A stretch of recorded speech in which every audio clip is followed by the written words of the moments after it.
Welcome back to the Deep Dig Sports Pod. I'm your host, Drew, my other host right over here next to me. What's up? It's D.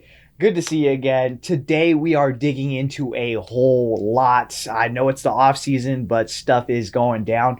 Brock Purdy is going to be cleared to throw. Jyaire Brown is looking like a monster. The Browns are getting robbed. Ja Morant has a fake gun. And LIV Golf has merged with the PGA Tour. Before we get into that, go ahead and hit that like button. Go ahead and subscribe. If you're watching on YouTube, we have an audio version. If you're listening to the pod, go ahead and hop over to the YouTube and do all that good stuff. Yeah, I mean, right off the bat, I think let's just get into Brock Purdy. Yep. Reports are looking great, saying that he's made a full recovery. He's throwing already, and I heard that he's going to be back 20 days before week one. So he should be ready for week one if this timeline is right. What are you thinking on that? I'm very optimistic, and I think we both had touched base on this previously, that they were going to be more of a don't overpromise but over-deliver when it came to Brock Purdy. And I think when he came out at first and he had the brace for like all of 3 days in public, and then he was immediately taking it off. He actually said that he could, hey, I could dap people up at night. Like, I just kind of take it off and do regular motions. I think that gave like the green light of, hey, he might be ready. And then they obviously seen him at before mandatory OTAs, and people were like, oh, Brock Purdy actually looks better than we expected. So I fully expect him to be ready for week one. Yeah, I mean, he played a whole celebrity softball game with the San Jose PD. So, I mean, his arm can't be that bad. They're like, oh, we can't have you do any physical activity throwing a ball. Like, he's back basically at this point. What was it? Was he Buffalo Wild Wings? Was that his endorsement where he was slinging like burgers for Buffalo Wild Wings or something? I have no idea. I didn't see that. Well, if he was good enough to serve up food, he's good enough to serve up that rock, baby. Yeah. Do you think? So say Brock is cautiously ready for week one. Would you still give Trey Lance maybe one game to see what he has? Or is it, let's just close the book on that. Brock's our guy. If he's healthy, let's run him.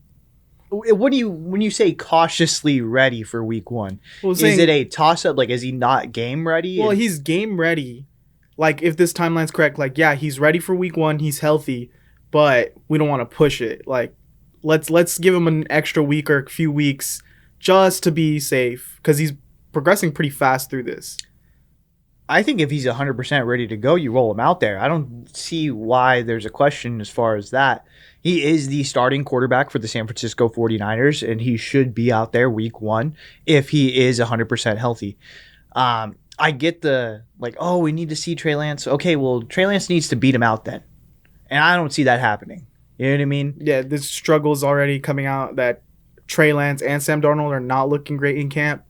Brandon Allen apparently is looking like a monster. Where 49ers are working out another quarterback from the XFL. Yeah. So, I mean, this news can't come at a better time for Brock, where it seems like, well, hey, no one's won the job from me, and I could just step back into my role, and everyone believes that I'm the starter still.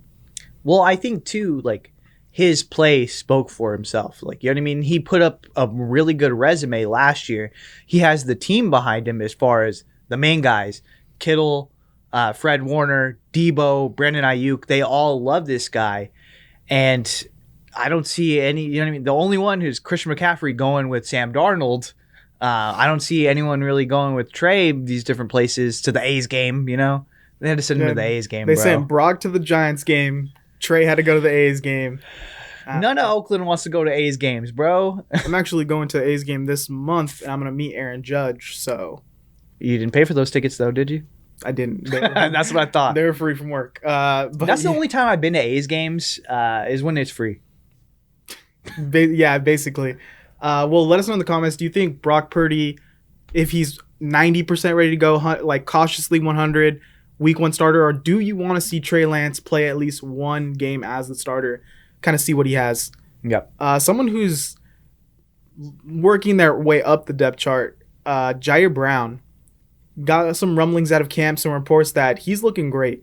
He's getting a lot of interceptions. I guess he locker room mates with Brandon Ayuk. Yep. Those guys are having good battles. Everyone's saying he looks amazing. Do you think he could be day one starter over a guy like Tashawn Gibson, or is it we're gonna work him in? Do you think he could be a nickel? I don't know. If we've seen them love guys and still hold them back a year, a la Teleno Hufunga. You know, the first year they really kind of worked him in as a rover, special teams guy. And then the second year, they're like, hey, we're comfortable. We know exactly 100% who you are. This is what we're going to do. I think they are going to take that because historically that's what this team has done. Look at Drake Jackson last year. Hey, you are our highest pick still, but we want to work you in slowly. Now this year, year 2, it's looking like he's going to take that step to being the full-time starter. Can you do it? Yeah, because we know. So I think they're going to do that. I think they're really going to work him in. And Tashawn Gibson last year, you know what he was, and it was really good. Once Jimmy Ward stepped out, there was no fall off as far as the play. I think he stepped up. Yeah, if anything, he looked better. You know what I mean? But it is what it is. I think they're going to keep with the tried and true and do that. Get him in a year. Let him learn what it is like to be on an NFL field. Hey, here you're going to have your chance to shine in special teams, and we're going to play you here and there sparingly. And then year 2, you're going to step in, and you are going to be the starter. Yeah, it's something to say, too, that this is a 49ers team that doesn't just hand the keys over to rookies in the secondary. Like, we all thought when we drafted, like, Demo Lenore and Ambry Thomas, like, we were like, oh, well, these guys are going to compete for that other starting job.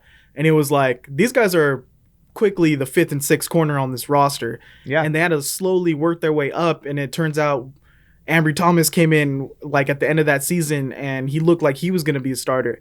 And now this past season, Demo Lenore, he solidified himself as a fucking go-to player and a solid corner. And even now it's like, well, we signed Isaiah Oliver.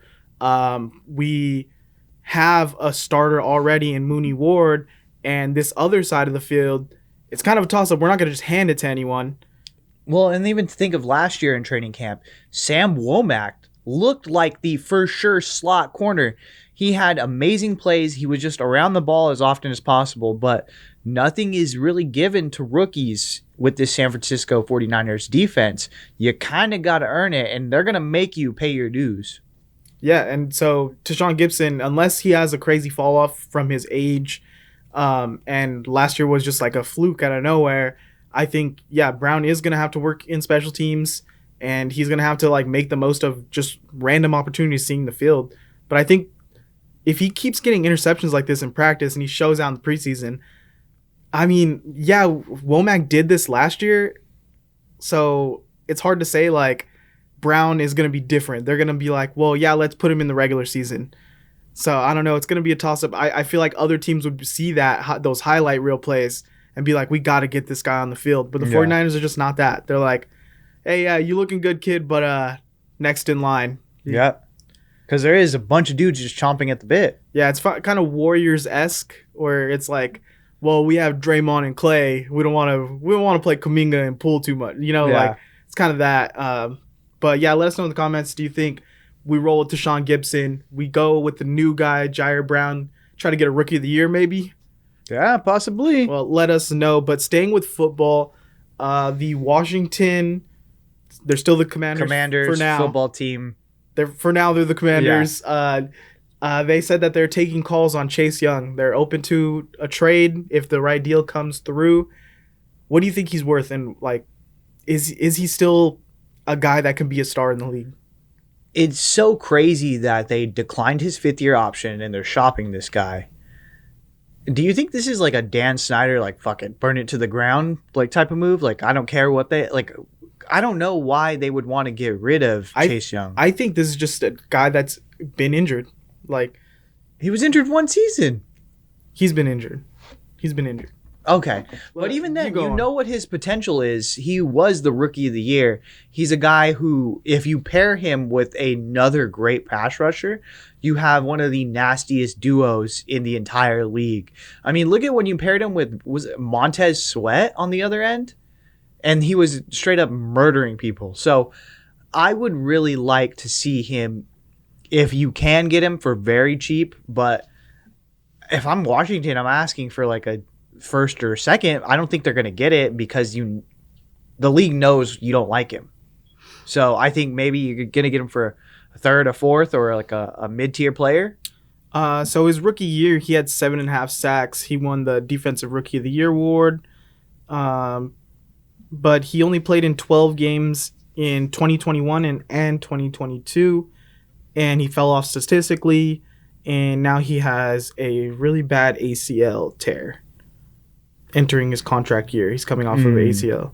This is an article by Nick Igbokwe. So, good stuff. So he hasn't been consistent enough on the field, and I'm pretty sure the games where he has been playing, those 2021, 22 years, it's not like you're getting the best version of him because he's a guy that's like dinged up. Yeah, but it's not like he's Solomon Thomas. Yeah, but okay, if he's supposed to be your Nick Bosa and he's not playing and he hasn't had a career year since his rookie year, are you going to pay him top dollar and keep him on your squad? You're going to pick up that fifth option? I would pick up the fifth-year option on him just to see what you have. You roll one more dice, and then what? So you decline it. You have just this year. You're going to get rid of him. What if he gets healthy this year? He goes out and dominates somewhere else. Then you look dumb. You have egg on your face. It's kind of like we've yet to see him be that guy, though, in 3 years. Yeah, but I don't know. I think when it comes to it, you can't have too many pass rushers. You can't have too many wide receivers in this league. And that's where the league is trending in the pass game for offense and, really rushing the passer on defense. So you load up as much as you can. I don't know. I think he'd be a good number 2, number 3 guy, rotate guy for right now. And just, hey, third down, we want you to rush. We want you to go get sacks. That's what you're getting paid to do.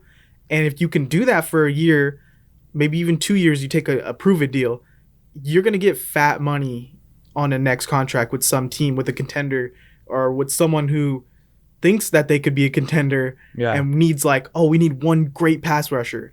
Yeah. So he could really set himself up this season. I mean, I don't think that they would trade him this offseason. I don't think they'd get great value. No. Then if you don't trade him this offseason, you're just going to eat it? During the season? You're just not going to do it? I could see him getting moved week 6, week 7. Yeah. Because is this Commanders team going to compete? No, but somehow they were a borderline playoff team last year. That's every year with Ron Rivera and this fucking Commanders team. So I don't know. If you're right there, you just need you're a quarterback away from almost competing. I think you keep as many pieces as you can and build around it.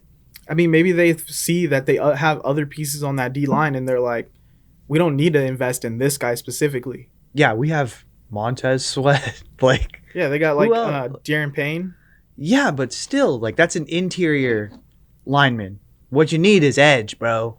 That's where you get the sacks. I don't know. It's I think it's a good defense. I think they have a lot of talent, and yeah, Payne is an interior guy, but I'm saying hey, we have talent in the other side of the line and in the interior. Do we need to pay top dollar on this guy?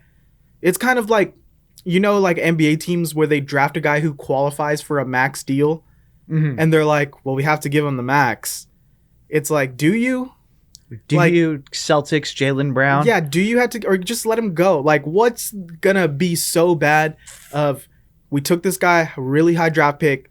Yeah, he on the open market would get a great deal, but to us, if we give him that, we might just be well, we gave him a great deal because other teams would give him a great deal. Is that worth it to us, really? Porzingis right now. That's true. You're giving him a max deal just because he should get a max deal in the grand scheme of things. No, I don't want to build my team around that. So that's kind of how I'm looking at it in NBA terms, if that makes sense at all. No, I get it. That makes sense. But let us know what you think. Would you still keep Chase Young? What is his value if you wanted to trade for him right now? Should the 49ers go after him? Yeah. Did you want to go on to a quick story coming out of Cleveland? It's not a funny story, right? No, it's not. Okay. It's not. Why you stop laughing? It's not funny. It's not. Go ahead. Tell me what's going on in the world of Cleveland and Deshaun Watson. So Another Cleveland Brown has just been robbed after practice for his vehicle, and I think he had some jewelry and a little bit of cash on him. Can we confirm John Morant has not been in Cleveland? Where's John Morant at right now? Check his Insta. But no, yeah, it's actually pretty scary, and I know a lot of people are like, "Holy shit!" because they're coming out of practice, and it was, I think, Greg Newsome. And 2 other players have already been robbed from the Cleveland Browns coming out of the Cleveland Browns facility. So they're trying to figure out, one, who's tipping these people off as far as when they're coming out, and is it they're just sitting there all day and then they're coming out, or is someone actually letting them know, like, hey, so-and-so left, he has X, Y, and Z, this car, go ahead and get him. Well, where's their security guys? Don't they roll with security teams? I know the NFL will provide it, like, and they do have, like, the dial-a-ride. If you get too drunk, like, they can go and pick you up from anywhere, like, because, you know, it's an NFL, they want to make sure that things are good. I just don't know. I don't know where their security is. I don't know if they have security, but think about it. You're coming out of practice, you're headed home. You're not going to have the security guy rolling with you from there, but maybe the Browns should. Yeah, I mean, and then you think, like, what level of player do you get down the roster to where, like, yeah, I keep a security guy with me at all times. Like, I wouldn't think Greg Newsome has a security guy at all times, 24/7. But I mean, I don't know how much has he made over the Greg Newsome. Well, he just doesn't have the level of celebrity of, like, a Deshaun Watson or Nick Chubb, you would think, you know? Yeah, but I wonder what kind of car he's driving around in. Yeah, it could be checking someone's Instagram and targeting them, you know? Yeah. I got to look this up now. I think we'd be surprised how much. Why are you fixated on how much Greg Newsome? Oh, it's just a throwaway comment. I'm just talking about guys lower on the roster or lower on the popularity scale. So last year he signed up for a $6.6 million signing bonus, and this year's salary is $1.8 million. Yeah, but I'm saying, does he have the celebrity status? No. To be like, well, I need a security guy with me at all, unless they're rolling like that in Cleveland. I don't know. Does every person? But think about it. Do you go after the star player? No, you go for like the mid-tier guys. Yeah, that's what I'm saying. Like, the mid-tier and lower-tier guys on the roster don't have security all the time. So, like, should the team be providing this? This is the team problem. Like, this is a Cleveland problem. The organization needs to do something to make their players safe. Yeah, it's actually pretty ridiculous. And so I don't know if they need to, like, switch up where their practice facility is. They need to have more, like, patrols around there. When you got 2 tellers that close the bank, and one has to, like, drive around and make sure everything's good, and then you can't leave unless they, like, give you a signal. That's also at Wendy's too. any place that closes at night in a shady town, they just need to take the Wendy's procedure. Everyone, you guys are rolling to practice in buddy system, and nobody leaves the parking lot until we all leave. Myles Garrett and fucking Greedy Williams have to drive around the whole facility just to make sure there's no one around. We're good, guys. Yeah, and then everyone runs to their car. Yeah, should be a buddy system. It should be a buddy. Oh well, you should do like your rookie and you, like, you know what I mean. Your rookie and you. Yeah, that's a good NFL. That's like an NFL sitcom. That would be a good NFL. I think I just came up with NFL. TM, hit me up. TM. Yep, TM. All right. Well, let us know in the comments. Should we go to Cleveland? How bad is Cleveland? How possible is it to go to Cleveland and rob one of these players? Apparently, it's 3 times as possible now. I mean, their luck has to run out at some point. Yeah. Anywho, look out for your local NFL players because they're in trouble. Watch out for them. Shady McCoy replacing Shannon Sharpe as the co-host of Undisputed.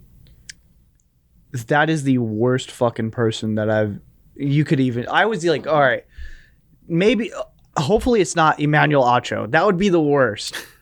And then it's like, nope, it's Shady McCoy. It's like, bro. I was thinking Kendrick Perkins will be the worst. And then, yeah, Emmanuel Acho. Shady McCoy didn't even process in my mind. I at first, right when it was announced, I seen that Antonio Brown had thrown his hat in the ring. Like, No, that would have been the worst. Bro, and I was like, I think Skip would do it. I think he would. I think Skip would let Antonio Brown go on there for like Antonio Brown a week. can't even show up to a physical for his own team that he owns so that he can fulfill a promise to his fans. Whoa. He doesn't own it. We don't. Have you seen that? He was coming out and saying, he was like, I don't own it. Whoever's spreading that lie is... He made a whole video writing checks to his players. Then he came out and was like, I have no ownership in it. Like, bro, but he does. Bro, they pushed him off the field and he said, do you know who I am? I own the team. Yeah, but then he was coming out and was like, this is false. That's false. Like, this is a whole level of John Morant I can't get around. But yeah, that's like, I would want Antonio Brown over Shady McCoy if I had my choice. If they did that, Shady McCoy is the worst fucking guy. If you were to tell me Shady McCoy doesn't watch NFL football and then just goes up there and says takes, I'd believe it. He like, some of his takes are just bullshit. What was the one we made a video about and everyone was shitting on him for the 49ers? Oh, they're not a good team. Oh yeah, when they were like 13 wins. Yeah, they're not a good team though.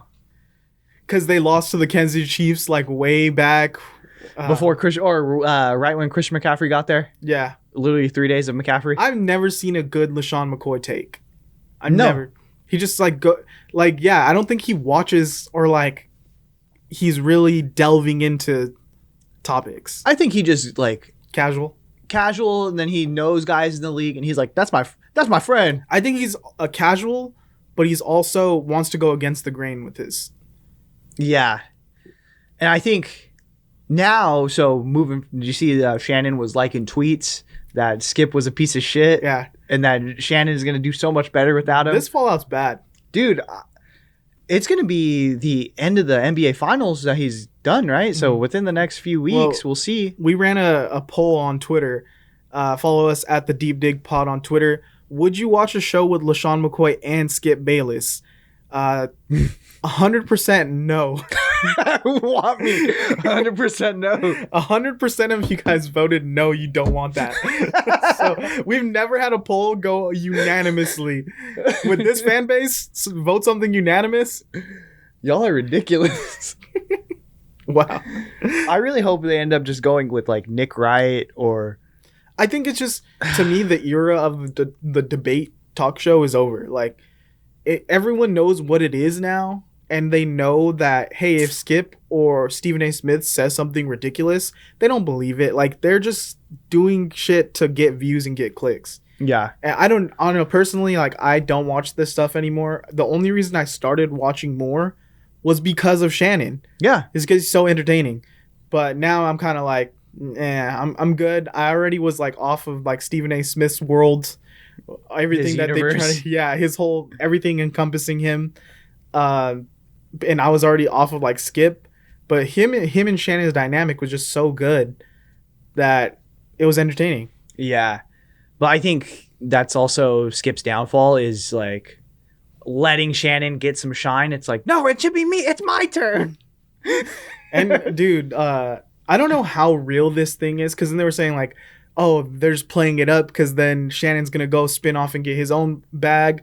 And then Skip's going to get his like more chunk of the pie. And then it's going to be like a beef, like a fucking content creator beef type thing. And then they're going to be like laughing in the bank the whole way, you know? But Skip has said some fucking over the line shit to Shannon Sharpe. Yeah. I seen that clip. What is he like? Where he said he wasn't as good because he retired at 35. Yeah. He's like, you would disrespect me to uplift Tom Brady. Like, yes, I won. Yeah, I don't know. This shit's crazy. I mean, I think Shannon is gonna be way better off. I think he should do the McAfee move and move to YouTube. He already has a podcast, so just build on that, dude. And then after like a year or two, you sell it to ESPN for a boatload of money. He doesn't need a co-host. No. I don't think. I think he's entertaining enough to just be by himself. Or maybe even had like another host, not like someone debating him, but just like how Colin has like Joy Taylor. Yeah.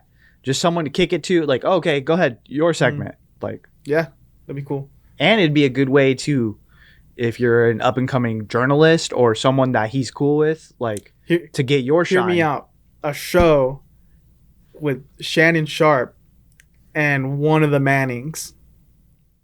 Maybe give me Eli. I mean, Eli would be better, but I feel like Payne would have a good dynamic with Shannon. I think Eli, bro. Like Eli, we just love Eli. I though. love how monotone he is. I feel like Shay Sharpe and Payne Manning. Like, I think to me, I see it. Like, Payne's funny. Eli's funnier when he flipped the double birds on Monday Night Football. Come on. Well, you guys let us know in the comments.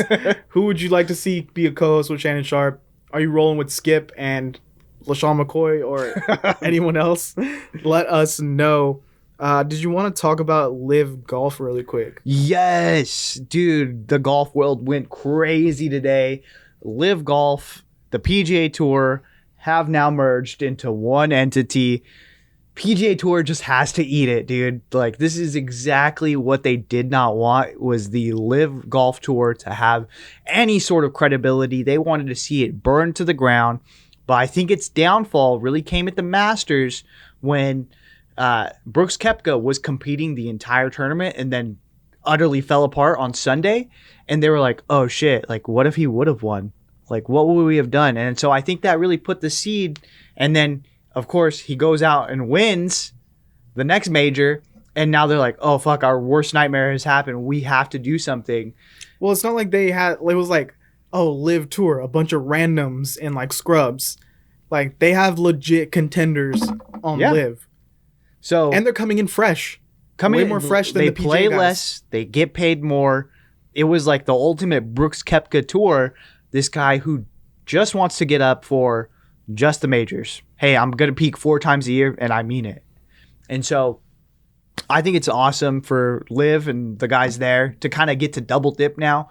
But I just seen this tweet from Daniel Rappaport of Barstool Sports. He says, I'm told that the guys that took the LIV money and want to return to the PGA Tour will definitely pay a fine.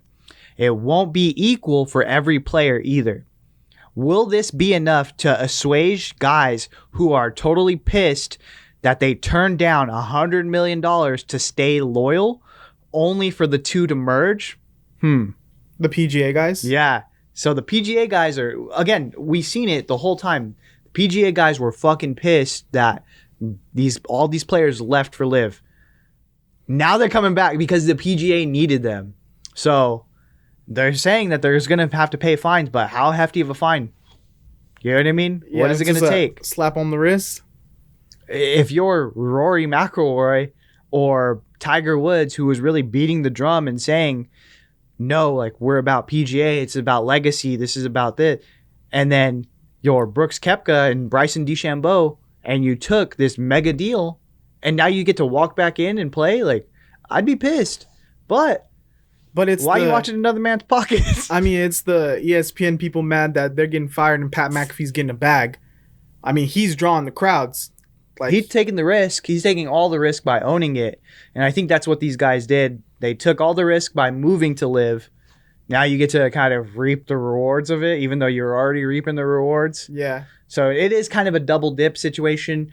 And I'm interested to see how they do this. Is there still going to be another tour with a different play style? Or is everyone just going to play these elevated events from the PGA, which, again, they should be thanking LIV Golf because when they did that move, the PGA had to up what the purses were. Yeah. The PGA had to actually pay these guys out a lot more. And guys like Jon Rahm have really benefited from that fact. Yeah, and why don't they add, like, say, a bigger LIV tour for where all the guys, PGA and LIV, compete for these big grand prizes where it's like, okay, I'm getting up 8 times a year to win this tournament. And then the PGA Classic, it's more of the, hey, we're going to grind it out. Lower tier guys who want to just grind and make money and work their way up. See, I think you do it the opposite way because LIV, it has like the golf teams and it's like, oh, you can do this and we're going to do a shotgun start and all this like kind of crazy shit. Mm-hmm.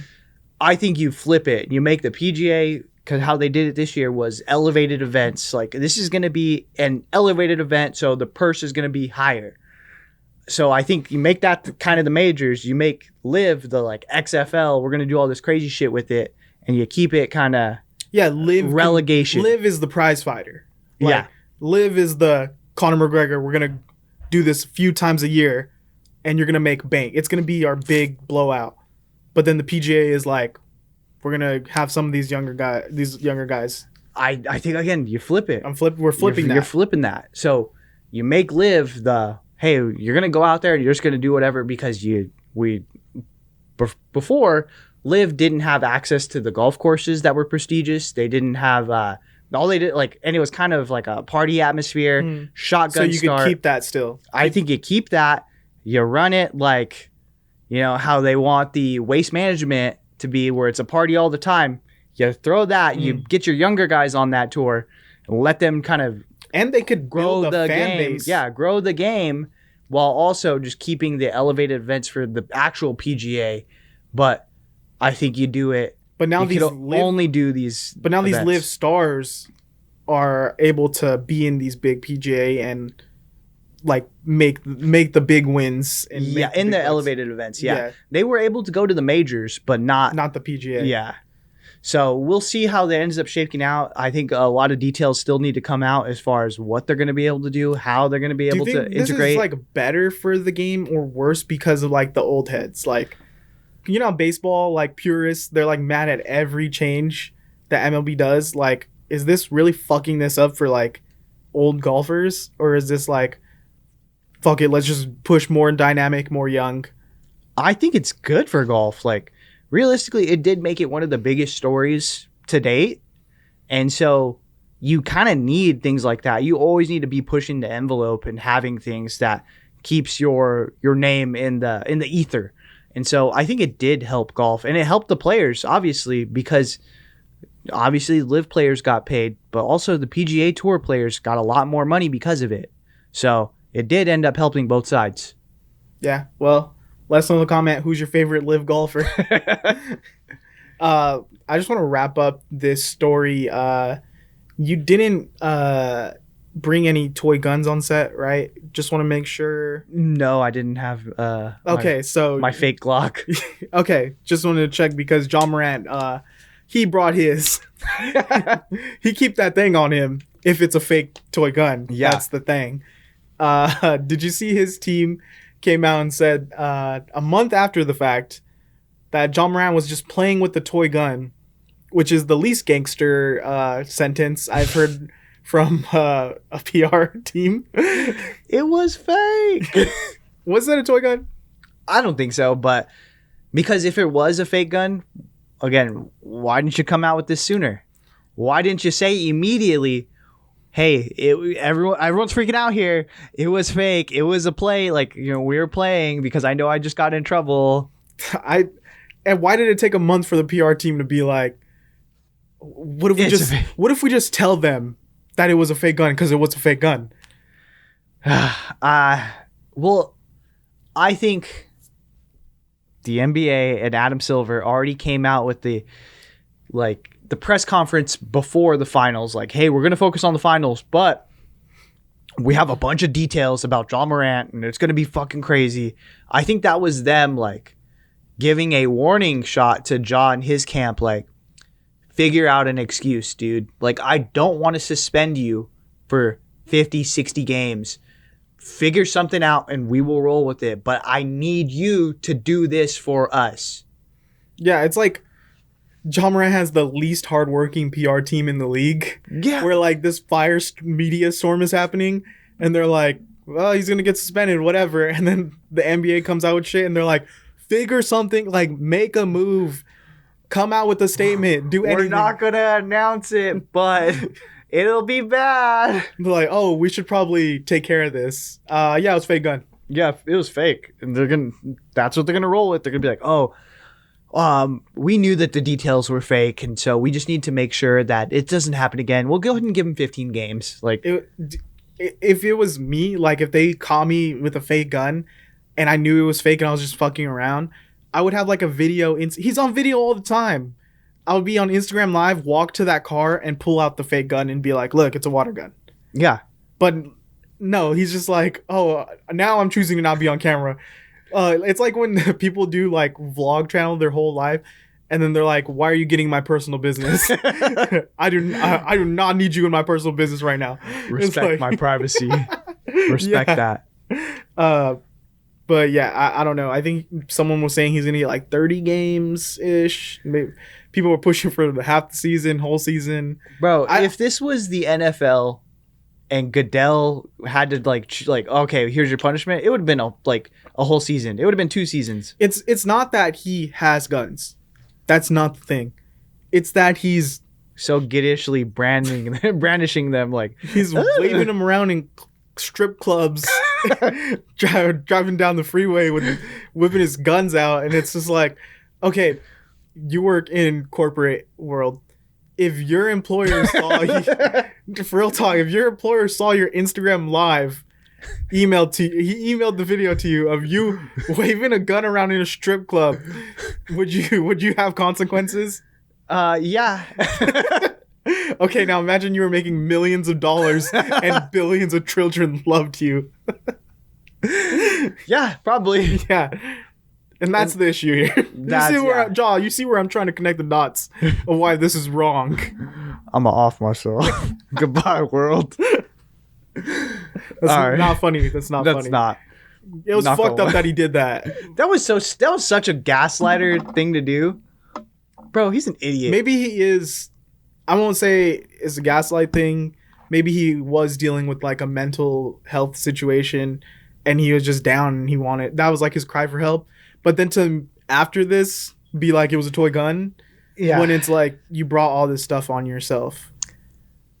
If you're gonna be one way, but don't be that way and then be like I'm fixed, and then go back to being that way and then being like, my feelings are hurt, and then so it is. It's gonna be interesting to see how he acts on court this coming season, and like how much shit he's talking, how tough he's acting, because I'm not trying to make fun of him being like like saying like posting that stuff and mental health stuff, but of the acting like hardcore with guns and stuff, you're giving a lot of people ammo. Oh yeah, to talk shit on you for saying it was a fake toy gun and just doing this dumb shit. Like you're giving the best shit talkers in the league the best ammo to get under your skin. I can't wait for Pat Bev to play. Oh man, Jimmy Butler, dude. All right, well I think that's all we got for today. Yep, I think that's it. Well, appreciate you. Go ahead and hit that like button, subscribe on all platforms. We appreciate it. Later. See ya.